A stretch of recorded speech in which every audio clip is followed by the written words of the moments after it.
కురిమిల్ల రమేష్ మోత్కూరు ఒక 4 ఎకరాల పంటను తీసుకొచ్చి మార్కెట్లో పోసి వారం రోజులకు ఎక్కువ అవుతుంది. ఒడ్లు మొత్తం వానలు వచ్చి కొట్టుకుపోయిన ఒడ్లు కూడా చూసినారు అందరూ. నాతో పక్కల్లో కూడా కొట్టుకుపోయినాయి. ఇప్పుడు ఇంతవరకు కొనుగోలు చేయకపోవడం గవర్నమెంటు నిర్లక్ష్యంగా ఉన్నందుకు మా రైతులు నష్టపోయి ఇబ్బందులు పడుతున్నాము. ఇప్పటికైనా గవర్నమెంట్ కొని పచ్చి అయినా ఏదైనా కొనాలని కోరుకుంటున్నాం. బోయిని యాకయ్య, మాది మోత్కూరు గ్రామం. నేను వారం రోజుల కింద ఒక 5 ఎకరాల వరి పంట కోసి ధాన్యాన్ని ఒక 6 ట్రిప్పుల వరి ధాన్యాన్ని ఇక్కడ కోసిన.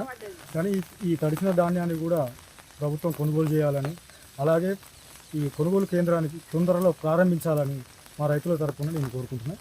నాతో పాటు చాలామంది ఇక్కడ రైతులు ఒక 50-60 బస్తాలు వరిలో పోయినాయి. ఇవన్నీ మా పంట నష్టం ఏదన్నా నష్టపరిహారం చెల్లించినా కానీ మాకు ఆదుకున్న రైతులని ప్రభుత్వం